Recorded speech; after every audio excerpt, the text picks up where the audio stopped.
Optional সোশিওলজিতে প্রচন্ড কম marks আসছে। বাকি আমার এমসিকিউ বাংলা ইংলিশে আমার কোনো অসুবিধা নেই। অপশনালটা ভেরি ভেরি ইম্পর্টেন্ট একটা রোল প্লে করে। আমি ভোর 4:30 উঠতাম এবং 4:45 এর মধ্যে আমি চেষ্টা করতাম আমার পড়ার টেবিলের মধ্যে বসে যেতে। কমফর্ট জোন থেকে বেরোনো, নিজেকে মোটিভেট করতে হবে। ইলেকট্রনিক্সে বিটেক, সেখান থেকে এখন জেল সামলাচ্ছেন, কেমন অভিজ্ঞতা? নমস্কার, আপনারা দেখছেন এই সময় লাইভ। আমি শীর্ষেন্দু আপনাদের সঙ্গে রয়েছি। টার্গেট সিভিল সার্ভিস প্রতি বুধবার এই অনুষ্ঠান নিয়ে আমি হাজির হই। এই সপ্তাহেও আমাদের এই অনুষ্ঠান এবং WBCS পরীক্ষার বিষয়ে আজকের এই আলোচনা। আপনাদের মনে হতেই পারে বিগত বেশ কয়েকটা সপ্তাহ ধরে কেন আমরা WBCS নিয়েই আলোচনা করছি। তার একটা বড় কারণ WBCS 2024 এই পরীক্ষা বলা চলে বেশ কয়েক বছর ধরে পেন্ডিং।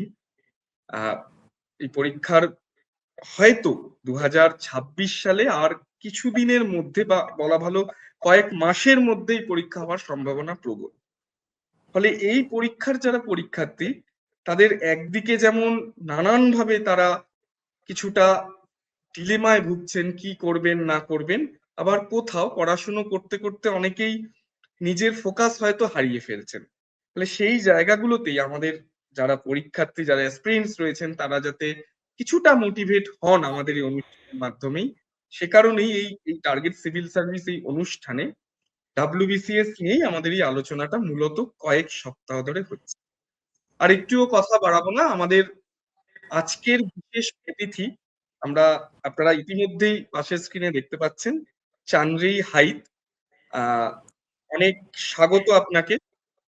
ধন্যবাদ। ওনার ব্যাপারে আমার প্রথমেই বলার, উনি ইতিমধ্যেই WBCS 2020 পাশ করেছেন, সিলেক্ট হয়েছেন এবং সেখান থেকে তিনি এখন আসানসোল সংশোধনাগারে সেখানে কর্মরত সুপার হিসেবে।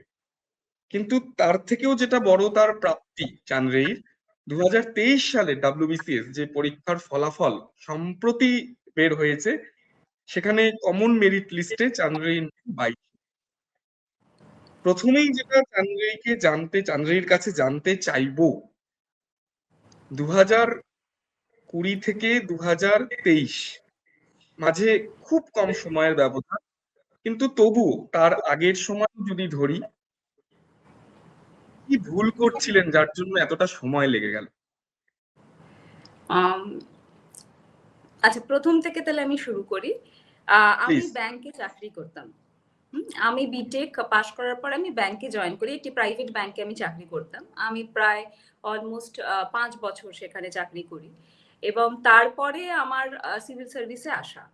এবং আমি সিভিল সার্ভিসের ব্যাপারটা এরকম যে আমার পরিবারে আমি প্রথম সিভিল সার্ভিসের পরীক্ষা দেই, কারণ আমার বাড়িতে প্রত্যেকেই একাডেমিশিয়ানস, সবাই টিচিং লাইনেই আছেন। তো আমার প্রথম যেটা সমস্যা হয়েছিল যে সিলেবাস বোঝা এবং অনেক দিনের ব্যবধান, অনেক সময়ের একটা ব্যবধান, কারণ অনেক দিন আমি পড়াশোনার মধ্যে সম্পর্ক আমার ছিল না, আউট অফ টাচ হয়ে গেছিলাম। তো প্রপার গাইডেন্সটা আমি ল্যাক করেছি এবং WBCS এর প্রিপারেশনটা আমি মোটামুটি সেলফ স্টাডিই করি। 2020 সালের যেটা ব্যাপার সেটা হচ্ছে 2020 সালে আমি গ্রুপ সি তে কল পাই, 2021 সালেও আমি গ্রুপ সি তে কল পাই। তো গ্রুপ সি তে যখন 21 সালে আমি পাই তখন আমি ইন্টারভিউ দিতে যাই না, কারণ 20 সালে যখন আমি ফার্স্ট প্রেফারেন্স হিসেবেই আমি পেয়েছিলাম, সুপারিনটেন্ডেন্টটাই আমার প্রথম প্রেফারেন্স ছিল। তো সেটাই যেহেতু আমি পেয়ে যাই, আমি 21 সালে আর ইন্টারভিউ দিতে যাই না। এবার এখানে একটা আমি কথা বলতে চাই, 21 সালে আমাদের রিটার্ন মার্কস প্রথমবার WBPSC পাবলিশ করে। এবারে পাবলিশ করার পর আমি যখন মার্কস দেখি, তখন দেখি আমার অপশনাল সোশিওলজিতে প্রচন্ড কম মার্কস আসছে। বাকি আমার এমসিকিউ বাংলা ইংলিশে আমার কোনো অসুবিধা নেই, কিন্তু অপশনালটা আমার কিছুতেই হচ্ছে না, হয়নি। এবারে এখানে আমি একটা কথা বলি যে অপশনাল সম্বন্ধে কয়েকটা মিথ আছে যে ইজি সাবজেক্ট হয়, মানে এই সাবজেক্টগুলো সকাল যেমন অ্যানথ্রোপোলজি, সোশিওলজি, এগুলো খুবই ইজি, হ্যাঁ, এগুলোতে মার্কস বেশি ওঠে। কিন্তু এই যে ভাবনা চিন্তার বাইরে একটু ভাবতে হবে যে প্রত্যেকটা মানুষের না ওরিয়েন্টেশনটা সম্পূর্ণ আলাদা। ভাবনা চিন্তা, কোন সাবজেক্ট কখনো ইজি বা টাফ হয় না, যেটা মেন ইম্পর্টেন্ট জিনিস সেটা হচ্ছে মানুষের ওরিয়েন্টেশনটা কিরকম। এইবারে আমার প্রচন্ডভাবে, আমি ভীষণভাবে মানে লজিক্যাল এবং আমার সায়েন্স ব্যাকগ্রাউন্ড ছিল। তো আমি যখন সোশিওলজি অপশনাল নেই, আমিও ভেবেছিলাম ইজি সাবজেক্ট, খুব ইজি, কোনো ব্যাপার নয়। কিন্তু যখন আমি দেখি যে সোশিওলজিটাকে ওরম ভাবে ভাবলে হবে না যে আমি পাতার পর পাতা লিখে গেলাম, আমি নম্বর পেয়ে গেলাম। ডেপথে যেতে হবে। বিশেষ করে WBCS এর মতো কম্পিটিটিভ এক্সামে, যেখানে competition is very very high, ভীষণ পরিমাণ কম্পিটিশন, সেখানে যদি এক্সিকিউটিভ কেউ টার্গেট করে, তাহলে তাকে টপ 15 বা টপ 10 এর মধ্যে থাকতে হবে। অত অত জোর, এত মানে সিরিয়াস কাইন্ড অফ কম্পিটিশন। তো সেইখানে যার যেটা ওরিয়েন্টেশন সেটা তাকে নিতে হবে, এবং অপশনালটা ভেরি ভেরি ইম্পর্টেন্ট একটা রোল প্লে করে। তো তারপরে যখন আমি 21 সালের মার্কস দেখি, তখন ওটা আমার কাছে একটা টার্নিং পয়েন্ট ছিল, এবং তারপরে আমি অপশনালের উপর খুব ভাবে ফোকাস করি এবং ডেপথে পড়াশোনা করি। মানে আমি পুরো আমার স্ট্র্যাটেজিটাকে চেঞ্জ করেছিলাম অপশনালের ক্ষেত্রে। মানে অনেক ডেপথ ওয়াইজ আমি সোশিওলজি পড়াশোনা করি। থিঙ্কার্স এর একটা বিশাল পার্ট, পেপার ওয়ানে একটা থিঙ্কার্স এর অনেকটা অনেক পড়তে হতো আমাদের থিঙ্কার্স এর ব্যাপারটা। তো সেই জায়গাটাও আমি আমার ওরিয়েন্টেশন পুরো মানে সমাজতত্ত্বটাকে আমি সেরম ভাবেই দেখি। মানে সাইন্টিফিক্যালি ওরম ভাবে দেখলে হবে না, এর অ্যাপ্রোচটা ইজ কোয়াইট ডিফারেন্ট। তো সেরম ভাবে দেখতে হবে, সেই জায়গাটায় আমার মনে হয় আমার অনেকটা টাইম লেগেছে। ইয়েস। এখানে একটা বিষয় একটু যদি আরেকটু ক্লিয়ার করেন, মানে আপনার কোনো জায়গায় এমনটা মনে হয়েছে যে অপশনাল চুজে আপনার কোনো ভুল ছিল, সাবজেক্ট চুজে কোনো ভুল ছিল? ইয়েস, আচ্ছা, আমার সাবজেক্ট চয়েসে একটু ভুল ছিল। কারণ হচ্ছে যে আমি সাবজেক্ট, ওই প্রথমেই যেটা আমি বললাম, যে আমি নিজের ওরিয়েন্টেশন কখনোই বুঝতে পারিনি।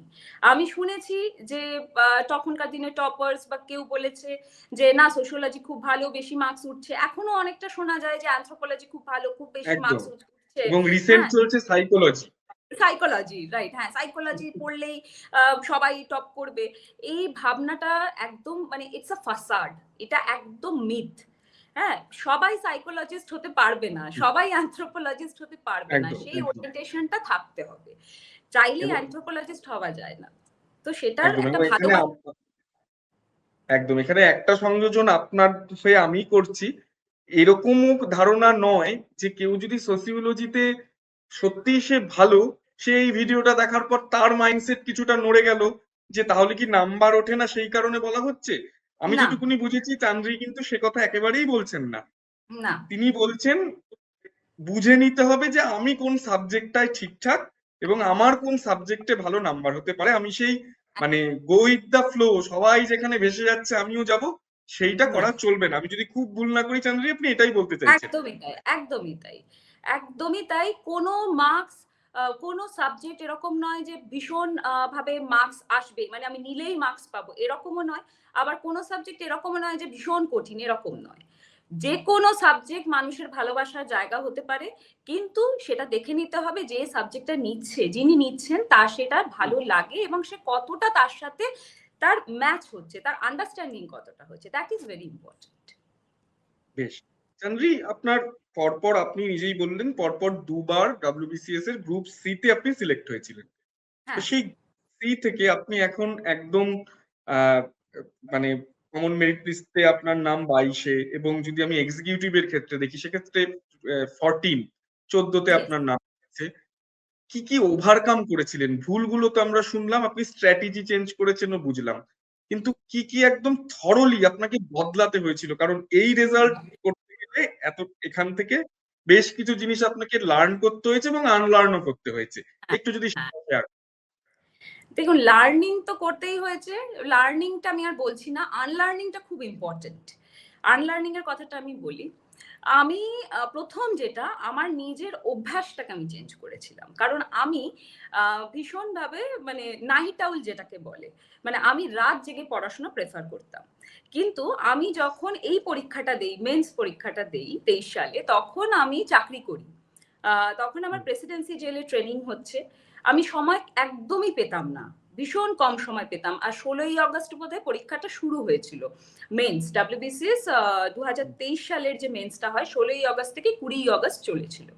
তো আমার কাছে ভীষণ কম সময় ছিল। তা আমি দেখলাম যে আমি রাত্রিবেলা যখন পড়ছি, এক দুদিন আমি চেষ্টাও করেছিলাম, আমি নিতে পারতাম না, মানে আমার মাথা ঠিক মতো পারফর্ম করতে পারতো না, মানে একদম অপটিমাম লেভেলে যে পারফরমেন্স হওয়ার কথা সেটা হচ্ছে না, কারণ সারা দিন ওই পরিশ্রম করে হয় না। তখন আমি পুরো আমার মানে নিজের কমফর্ট জোন থেকে বেরোনো, কারণ আমি সকালে একদম উঠতে পারি না, সেখানে আমি 4:30 অ্যালার্ম দিতাম, 10টায় ঘুমোতাম, এবং 10টা 10:30টার মধ্যে আমি ফোন টোন অফ করে পুরো ঘুমিয়ে যেতাম। 10টার মধ্যে আমি শুয়ে পড়তাম এবং 10:30 পৌনে 11টার মধ্যে শুয়ে ঘুমিয়ে যেতাম। আমি ভোর 4:30 উঠতাম এবং 4:45 এর মধ্যে আমি চেষ্টা করতাম আমার পড়ার টেবিলের মধ্যে বসে যেতে, এবং সেই জায়গাটা আমার জীবনের একটা, মানে আমি বলবো আমার কমফর্ট জোন থেকে বেরোনো। আর এই কমফর্ট জোন থেকে বেরোনোটা একটা বিশাল পুশ, কারণ ওই সকালবেলা যে অ্যালার্মটা বাজে এবং তারপরে অ্যালার্মটা বেজে স্নুজ মোডে না গিয়ে ওটাকে একদম বন্ধ করে উঠে পড়া, সেই জায়গাটা আমার পক্ষে একটা চ্যালেঞ্জিং ছিল। মানে পুরো চেঞ্জ আমার যে কারোর পক্ষেই চ্যালেঞ্জিং। এইটা আমার একটা চেঞ্জ। আর আনলার্ন বলতে সোশিওলজি তো বললামই, সেই সেই জায়গাটা স্ট্র্যাটেজি আমি একটু চেঞ্জ করেছিলাম।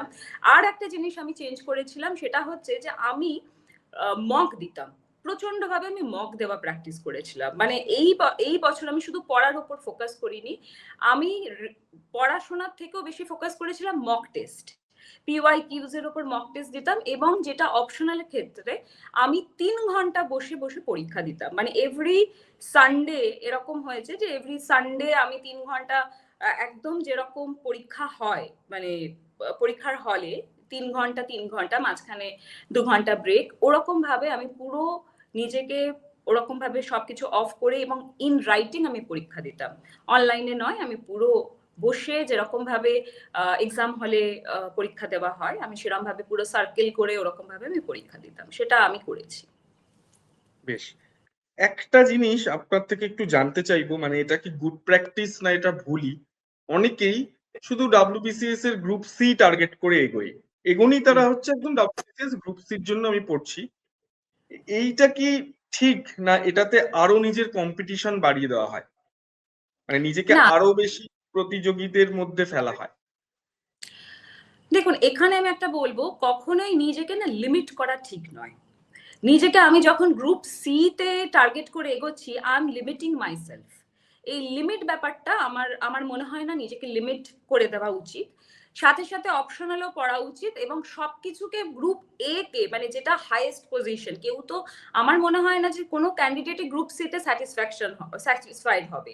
সে হয়তো প্রথমে ভাববে যে না আমি ফার্স্টে স্টেপ বাই স্টেপ এগোবো, যে প্রথমে আমি সি ক্লিয়ার করব, তারপরের বছর প্রথমে সিটা করে ফেলি, তারপরে পরের বছর আমি এতে টার্গেট করব।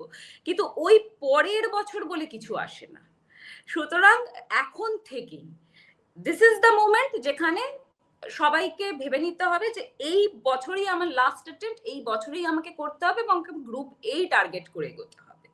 তো সেইখানে অপশনাল সাইমালটেনিয়াসলি পড়তে হবে, কারণ একটা কথাই আছে, যদি আমি গাছের একদম টপমোস্ট পাতা ছুঁতে চাই, তাহলে আমাকে এম করতে হবে টু দ্য স্টার্স। তো সেই জিনিসটা আমি এটাতে বিলিভ করি।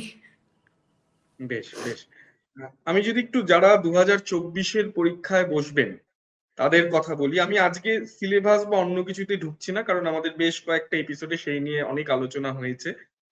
আপনার থেকে যেটা জানবো, এই সময় যারা একটু ফোকাস হারিয়ে ফেলেছেন, পরীক্ষাটা হচ্ছে না দীর্ঘদিন, হবে কিনা বুঝতে পারছি না, এই তো ভোট চলে এলো, আহ, এই ডিলেমাটায় যারা একটুখানি মানে লক্ষ্যভ্রষ্ট হয়েছেন, তাদের জন্য আপনার কি সাজেশন থাকবে? আমি একটা কথাই বলবো যে যখন জার্নি স্টার্ট হয়েছে তা শেষ করতে হবে। মাঝপথে পথ হারিয়ে ফেললে চলবে না। নোটিফিকেশন যখন বেরিয়েছে, ফর্ম যখন ফিল আপ হয়েছে, নিজের 100% দিতে হবে। ইলেকশনের আগে পরে কোনো ব্যাপার না। হঠাৎ করে যখন পরীক্ষা চলে আসবে, পরীক্ষার ডেটটা চলে আসবে, তখন দেখা যাবে আর মাত্র হয়তো 1 মাস বাকি আছে। তখন মনে হবে যা, কিছুই পড়া হয়নি। তো সেইটা যেন, সেই আক্ষেপটা যেন না থাকে, সেই রিগ্রেটটা যেন না থাকে। তো সেই জন্য নিজেকে মোটিভেট করে, একটা প্রত্যেকটা মানুষের না কিছু কিছু রিজন থাকে যে সে এই জার্নিটা শুরু করেছে, কেন শুরু করেছে। তো সেই কারণে নিজেকে মোটিভেট করতে হবে। সেলফ মোটিভেশন আমার মনে হয় যে সবচেয়ে ইম্পর্টেন্ট জিনিস। আমি বা বাইরের কেউ কাউকে মোটিভেট করতে পারে না, নিজেকে ওঠাতে হবে ঘুম থেকে। না, আমি কার জন্য করছি? আমি নিজের জন্য করছি। আমার একদম নিজের একটা অ্যাসপিরেশন আছে, যেই কিছু রিজন হোক না কেন আমি সেই কারণে করছি। তো সেই কারণে আমি বলবো যে you should not give up, nobody should give up on themselves. একদম লেগে থাকতে হবে এবং নিজেকে মোটিভেট করে পড়াশোনা করতে হবে। পরীক্ষা তো হবেই, পরীক্ষা তো আজ না হয় কাল হবে, কিন্তু হতেই হবে। নিজের একদম হতেই হবে। তো অপরচুনিটিটাকে একদম নিয়ে নিতে হবে, যখনই হবে একদম আমি মানে ফ্লাইং কালার্স সে যেন আমি অ্যাচিভ করতে পারি আমার টার্গেটটা, বেশ ব্যাস। বেশ চান্দ্রি, আপনার একরকম রুটিন আমরা শুনলাম, কিন্তু তাও আমি আমি বলছি যে সবার হয়তো আলাদা রুটিন, কিন্তু এই এখন যে সময়টা রয়েছে এই সময়টায় যদি একটা মানে গুড প্র্যাকটিস, একটা রুটিন বা টাইম ভিত্তিক না হলেও আমি প্রত্যহ কিভাবে কি করা উচিত, কতটা সময় দেওয়া উচিত, কিভাবে নিজেকে প্রিপেয়ার করা উচিত, একটা দিনের উদাহরণ যদি আপনি একটু দেন। দেখুন, এখানে আমি একটা কথা বলবো যে দুটো ভাবে হতে পারে, একজন নন ওয়ার্কিং প্রফেশনাল আর একজন ওয়ার্কিং প্রফেশনাল। একদম এবং যদি নন ওয়ার্কিং প্রফেশনাল হয়, সে হয়তো স্টুডেন্ট যদি থাকে, কিছু হয়তো পারসিউ করছে, মাস্টার্স পারসিউ করছে, তার আবার ডিফারেন্ট রুটিন হবে। মোটামুটি আমি যদি ক্যাটাগরাইজ করি তাহলে আমি ধরে নিলাম নন ওয়ার্কিং প্রফেশনাল যে স্টুডেন্ট, যে কিছুই করছে না, মানে বাড়িতে বসে শুধু পড়াশোনা করছে। তো সেক্ষেত্রে আমি বলবো এখন শুধু প্রিলিমস ওরিয়েন্টেড পড়াশোনা নয়, কারণ প্রিলিমস এর ডেট তো আসেনি এখনো অব্দি। তো সেক্ষেত্রে কি করতে হবে, নিজের রুটিনটা মানে কিরকম ভাবে করতে হবে যে অল সাবজেক্ট ফোকাস করতে হবে। একটু অপশনাল, এরকম নয় যে অপশনাল আমি একদম প্রিলিমস এর পরে মেন্স এর আগে পড়বো, না। সেটা হলে কিন্তু মেন্স এর আগে বেশি সময় পাওয়া যায় না। তো মেন্স এর আগে শুধু একটা সাবজেক্ট নতুন করে পড়ে কিছুতেই সেটাকে ঠিক মতো মার্কস তোলা খুব টাফ। তো সেই ক্ষেত্রে কিরকম করতে হবে, সেটা হচ্ছে সকালবেলা আমি কিছুক্ষণ, ধরুন 2 ঘন্টা 3 ঘন্টা আমি অ্যালট করলাম বাকি সাবজেক্ট জিএস পেপারের জন্য। একটু আধ ঘন্টা আমি বাংলা বা ইংলিশ লিখলাম। তারপরে আমি একটু ম্যাথস করলাম বিকেলের দিকে, ধরুন, বা যার যেরকম দুপুরের দিকে, যে একটু নিজের মতো করে নিতে হবে শিডিউলটা। আমি একটু ম্যাথস করলাম আধ ঘন্টা 1 ঘন্টা, বিকেলবেলা আবার 1 ঘন্টা 1.5 ঘন্টা একটু অপশনাল পড়লাম, আর একদম লাস্টে 1 ঘন্টা আমি এমসিকিউ প্র্যাকটিস করলাম। আমার মনে হয় সেটা যদি একজন স্টুডেন্ট করে, that is more than enough. আর আমি যদি ওয়ার্কিং প্রফেশনালদের কথা বলি, তাহলে ওয়ার্কিং প্রফেশনালকে এরকম ভাবে তারা এগোতে পারে, তারা যেহেতু একটা তাদের চাকরি আছে, সুতরাং তারা বেশি টাইম তো মানে ডেডিকেট করতে পারবে না। তো তারা সকালটা ইউটিলাইজ করতে পারে। সকালটা তারা একটু অপশন, যেটা সবচেয়ে কঠিন সাবজেক্ট মনে হয় সেটা একদম সকালবেলা পড়লো, অপশনাল পড়লো, এবং তারপরে তারা একটু জিএস পড়লো। আর রাতের দিকে আমি বলবো ম্যাথস এবং এমসিকিউ প্র্যাকটিস করতে। এইটা মোটামুটি আমার মনে হয় ওয়ার্কিং প্রফেশনাল ক্ষেত্রে পার ডে যদি 3 থেকে 4 ঘন্টা মিনিমাম দিতে হবে। বেশ, এবার একটা আপনার বর্তমান অবস্থা নিয়ে আমার একটা কিউরিওসিটি রয়েছে, সেটা নিয়ে একটু জানতে চাই। ইলেকট্রনিক্সে বিটেক, সেখান থেকে এখন জেল সামলাচ্ছেন, মানে কেমন অভিজ্ঞতা একটু যদি শেয়ার করেন? কারণ এটা তো সত্যি যে আমাদের এই পরীক্ষাতেও ডাব্লিউবিসিএসও আগামী দিনে যারা বসবেন, এখন প্রচুর ছেলে মেয়ে এই ধরনের বিটেক বা অন্যান্য ফিল্ড থেকে, আইটি সেক্টর থেকে প্রচুর লোকে আসছেন, তাদের একটা আগ্রহ জানার, একটু যদি শেয়ার করেন। জেল শুনলে যেরকম মনে হয় খুব ভয়ঙ্কর জায়গা, কিন্তু আমি কিন্তু জেল আমার মনে হয় যে আমার এক্সপিরিয়েন্সে এটা একটা পজিটিভ রোল প্লে করেছে। কারণ হচ্ছে যে এখানে যেরকম ভাবে আমাকে, আমি যেহেতু সুপারিনটেন্ডেন্ট, আমাকে সুপারভাইজ করতে হয়। বর্তমানে প্রায় 400 ইনমেটস আমার ডিস্ট্রিক্ট কারেকশনাল হোমে আছে, এবং অনেক স্টাফ এদের নিয়ে আমাকে পুরো সুপারভাইজ করতে হয়। তো এখানে অনেক কিছু করার আছে। মানে এরা তো সত্যি কথা বলতে কি, ইনমেটসরা অনেকটা বেশি অস্ট্রাসাইজড। আর আরেকটা ব্যাপার হচ্ছে জেল এখন তো জেল নয়, এখন তো কারেকশনাল হোম। তো সেই, হ্যাঁ, সংশোধনাগার। তো আমাদের মেন অ্যাপ্রোচটা না এখন কলোনিয়াল মাইন্ডসেট থেকে অনেকটা চেঞ্জ হয়ে গেছে। এখন আমরা অনেকটা সংশোধনের ওপর জোর দিই। তো ইনমেটসদের নিয়ে যেরকম আমরা অনেক কালচারাল প্রোগ্রাম করাই, তাদের লিটারেসি প্রোগ্রাম আমার জেলে চলে, তাদের এখন টেলারিং আমরা শেখাচ্ছি। আমাদের রিসেন্টলি একটা এশিয়ান পেন্টস এর একটা তাদের ভোকেশনাল ট্রেনিং করানো হয়েছে, এবং অনেক সময় তাদের কাউন্সিলিং করানো হচ্ছে। তো আমরা একটা জায়গায় আমরা উপলব্ধি করছি যে তাদের মূল স্রোতে আমাদের মেইন টার্গেট হচ্ছে যে তাদের মূল স্রোতে ফিরিয়ে আনা, এবং সেটাতে কিন্তু আমরা অনেকভাবেই চেষ্টা করেছি এবং অনেক ক্ষেত্রেই আমরা সাকসেসফুলি সেটা করতে পেরেছি। শুধু আমি নয়, আমার ডিপার্টমেন্টের অনেকেই এরকম ভাবে খুব এক্সাম্পলারি তারা এক্সাম্পল সেট করেছে। বেশ, আমার একদম শেষ প্রশ্ন, WBCS এর মতন পরীক্ষাগুলির ক্ষেত্রে সফল হতে 3টে পয়েন্টস যা করতেই হবে বা যা মানতেই হবে। প্রথম পয়েন্ট হচ্ছে যে ডিসিপ্লিন খুব ইম্পর্টেন্ট আমার মনে হয়। সেকেন্ড পয়েন্ট হচ্ছে যে স্যাক্রিফাইস ভীষণ ইম্পর্টেন্ট, কারণ আমি সবসময় একটা কথাই বলি যে if you want to get something you have to leave something. সবকিছু ব্যালেন্স করে খুব একদম নিজের টার্গেট অ্যাচিভ করাটা আমার পক্ষে আমার মনে হয় যে খুবই টাফ। কিছু জিনিস ছাড়তে হবে, তার মধ্যে কমফর্ট জোন, অনেক কিছুই ছাড়তে হয়। কমফর্ট জোন, এইখানে ঘুরতে ইচ্ছা করছে, রিলস দেখতে ইচ্ছা করছে, এগুলো ছাড়তে হবে। একদম নিজেকে স্ট্রিক্ট, একদম নিজের মাস্টার নিজেকে হতে হবে, একদম স্ট্রিক্ট মাস্টার হতে হবে নিজের প্রতি। এবং থার্ড যেটা আমার মনে হয় যে সেলফ মোটিভেশন হতে পারে, যে নিজেকে একটু মোটিভেট করা, নিজেকে সেলফ মোটিভেশন থাকাটা খুব দরকার।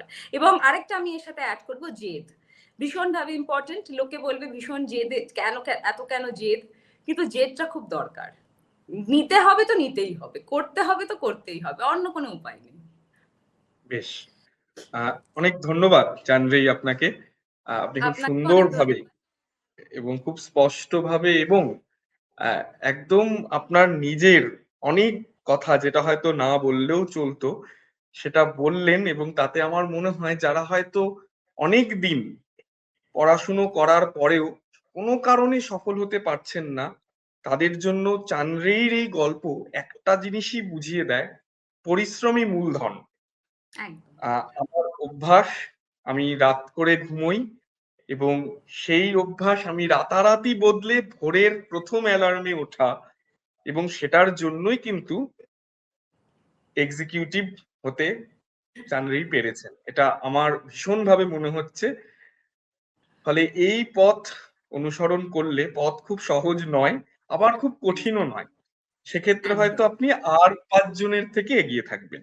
অনেক ধন্যবাদ চানরেই আপনাকে। আপনার এই বক্তব্য শুধু এই পরীক্ষার জন্য নয়, অন্য অনেক কিছুর জন্যই একটা হয়তো খুব সুন্দর একটা বার্তা আপনি আজকে আমাদের দিয়ে যেতে পারলেন। ধন্যবাদ। আপনারা দেখতে থাকুন এরকম অনুষ্ঠান, আমাদের জানান আরো কি ধরনের অনুষ্ঠান বা কি কি বিষয় আপনারা জানতে চাইছেন। আগামী সপ্তাহে টার্গেট সিভিল সার্ভিসের আরো একটি পর্ব নিয়ে দেখা হচ্ছে। ভালো ভালো খবর পড়তে অবশ্যই চোখ রাখবেন এই সময় সংবাদপত্রে। ধন্যবাদ।